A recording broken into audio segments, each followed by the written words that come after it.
Energy FM. Same. Pero iba dito sa 106.7 Energy FM, Pangga. Huwag mo sabihing radyo, sabihin mo Good morning, Luzon, Visayas at Mindanao, Metro and Mega Manila. Siyempre, good morning din sa napakaganda, napaka-sexy DJ Lensay. Good morning! Good morning! Madlang Pangga. Uy, Morning sa'yo. Madlang Pangga. Bago yun Ano ka ba? Matagal lang. Matagal na ba yun? Hindi ko alam. Hindi ako inform. Sarili ka palang kuweba doon. Oo, kasi nga naman, pang umaga ako, hindi ko alam mga bagay-bagay na nangyayari sa buong mundo. Oo, di ba? Kamusta ka naman? Uy, dekulay ka ngayon Oo nga medyo magkakulay na tayo at some point, no? Oo, medyo light lang to sa akin or hindi naman kaya medyo faded yung kulay na red. Parang vintage medyo red. papunta na rin sa kulay mo, no? Ito naman bright red. May pagka-orange lang. So ikaw, kamusta ka naman? Uy, ito okay naman. May ano? Yun, maganda. Hoy, masaya naman. Getting better. Papunta na Getting ako. Mga better. nasa 90% na. Uy, sahod kahapon kamusta? Ubus na rin. Same. Nagbayad tayo ng bills, baby Toby. Ayun na nga. Nagbabayad na nga rin naman talaga ako ng mga dapat kong bayaran. Tapos, ang masama pa dito, hindi ko pa nababayaran yung bayad sa ref at saka hindi pa ako nakapagbigay sa aking nanay. At di bale, meron pa namang next cut-off. Ay, hindi. Kailangan ko rin ngayon yun. Ay, ganon? Kasi yung bayad ko sa ref, first week of the month yun. Oh. So automatic, ngayon ko dapat kukunin yun sa cut-off ko. Kaso nga lang, ayun, wala nang natira. Yun lang. Bakit kasi walang natira? Dahil din sa bills o dahil meron kang binili na kakaiba? Oy, wala akong binibili. Wala akong binibiling kakaiba ngayon. Malay ko ba? FYI, wala akong luho. Hindi. Kasi ang ibang nakikita ko sa'yo, yung mga, anong tawag dito, hoodie mo, ganyan. Oy, hindi ko binili yun. Binigay yun. Okay.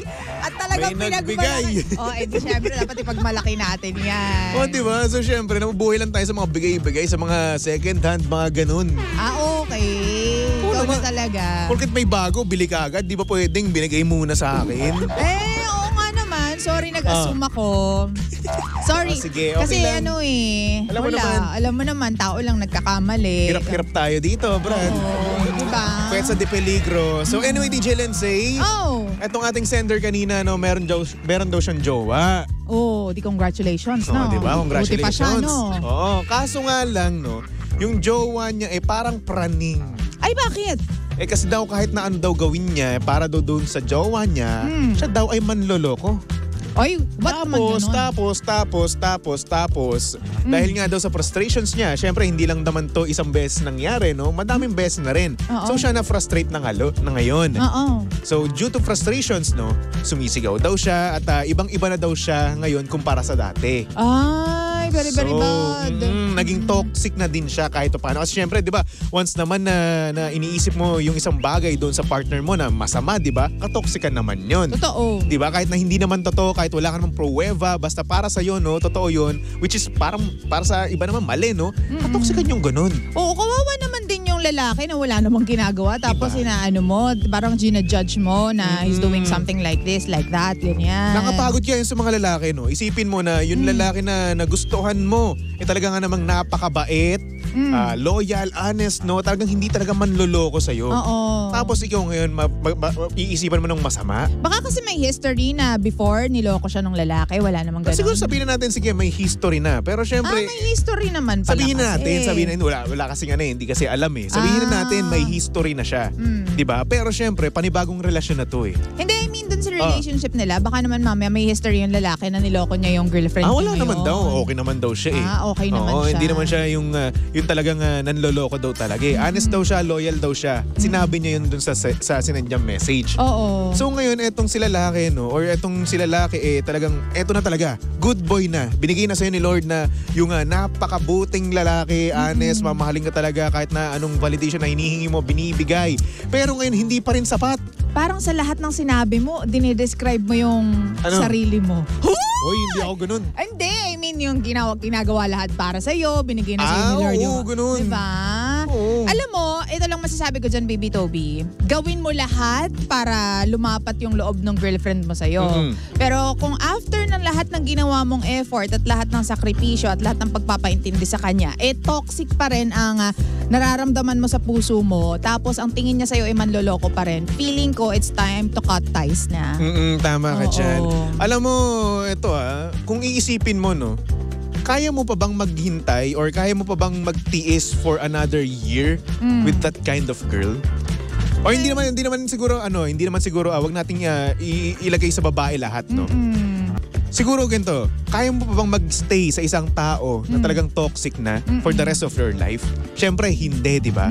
So ngayon, kung ayaw mo magsayang ka na ng oras, no, hiwalayan mo na, alisan mo na, kung hindi mo na rin naman nakikita siya in the future. Oo. At saka, alam mo, ang dami kasing factor. Siguro may history siya na naloko siya, immature pa siya, tapos talagang hindi siguro sila palaging magkasama, ganyan, kaya laging may question mark sa lahat ng mga galaw. Pero yun nga, para sa akin, ibuhos mo lahat ng efforts, ibigay mo gawin mo ang lahat. As in, every single thing na naiisip mo, gawin mo and give it your 100%. Pero once na binigay mo ng lahat, tapos hindi pa rin siya nagbabago, ganyan pa rin yung trato sa'yo, na manloloko ka pa rin, wala na. Goodbye na lang. Ay, nako. Talaga, alam mo, na-feel ko itong itong sender natin Oo, alam ko. Feeling ko Kaya ako binasa rin Oo. Kasi syempre, di ba, isipin mo, no, nakaka-frustrate nga naman talaga yung ganun.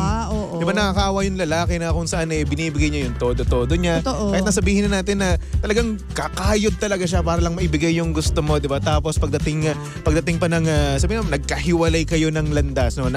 Dumistansya kayo sa isa't isa. Kasi syempre, malayo, di ba? Sabihin, kaya na sabi mo, kung LDR kayo, di ba? So ayun, parang ang pangit naman na parang sasabihin mo, ay may babae na to. Tapos paniwala ka talaga na manloloko talaga yung yung partner mo. Napakasakit dun sa lalaki. Masakit yun. Actually, may mga babae din naman na ganyan, yung hindi pinagkakatiwalaan ng mga lalaki.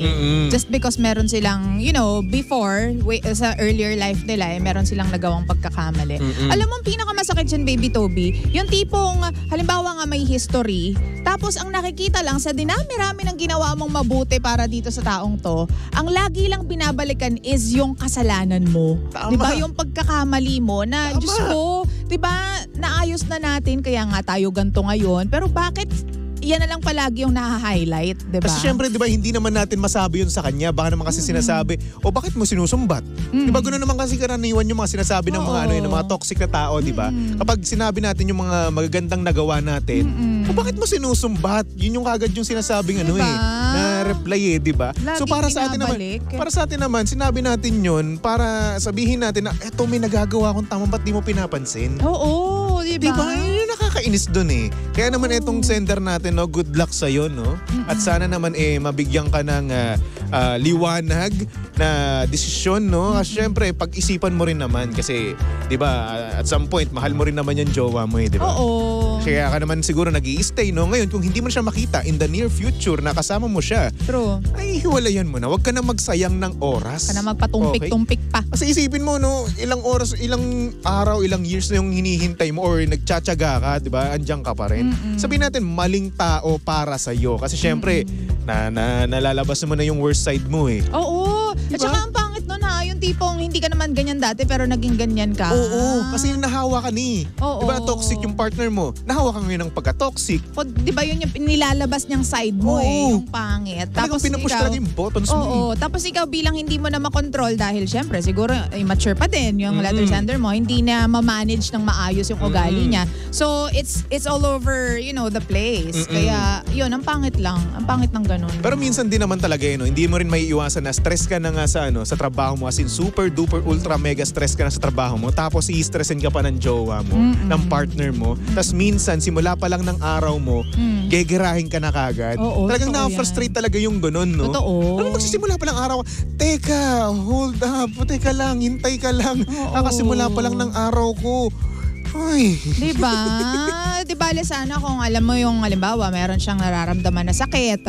I mean, sick siya talagang, ang tawag dito, not feeling well, ganyan, tapos hinahanap-hanap ka, tapos wala kang magawa. Or under medication siya. Kasi yung mga ganong factor, kasi may epekto talaga yun sa pag-iisip ng tao, diba? Kapag masama yung pakiramdam mo or under medications, na-alter yung timpla ng katawan mo, kaya galit ka rin sa mundo, ganyan. Oo. Pag may mga ganon, iintindihin mo. Pero kapag pagkatao niya, di ba? Pagkatao niya lang talaga yun, ay naku, pag-isipan nyo yan. Oo. Alam mo, ito sa mga ganong tao, no, tingin nyo ba may magtatagal na ganon na tao sa inyo? Diba? Kasi, eto, ikaw sabihin mo, magtatagal ka ba sa ganong tao, sa ganong lalaki? Hindi, di ba? Kasi isipin mo, no, kahit na anong sabihin mo, kahit na anong gawin mo, para sa kanya, mali ka pa rin at nanloloko ka pa rin. Diba? Nakaka-frustrate nga naman talaga, no?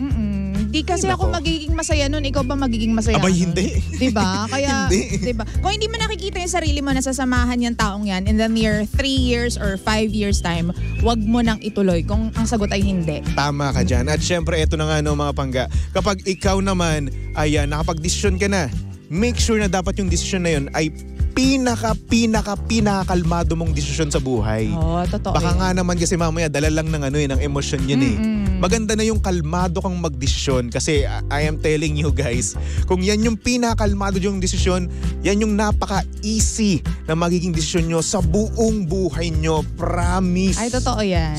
Gandang yan Gandang advice yan ha. Oo. Yung magdesisyon ka kapag kalmado ka. True. Ay, nako. Galing. Anyway, D. Yan yung pangalan niya pala ng sender natin. No? D. Ayan niya kasi sabihin yung tunay niyang pangalan. So D, ayan, good luck sa'yo. No? At sana naman mabigyan ka ng kasagutan sa mga katanungan mo kung mag-i-stay ka pa ba o hindi. No? Sana naman. At syempre good luck na rin naman sa'yo. At sana masuklian yung kaloloyalan mo. Bigyan na natin ng term yan. Kaloloyalan mo. Okay? Pagiging loyal na lang. Oo nga no. Oo, yung pagiging loyal mo. Sorry na. Okay. Nagkait pa ako ng panibago kong word diba? Anyway, so yun na nga. Sana naman magbigyan ng sukle yung pagiging loyal mo na yan. Okay? At siya yung pagiging honest mo. Alright?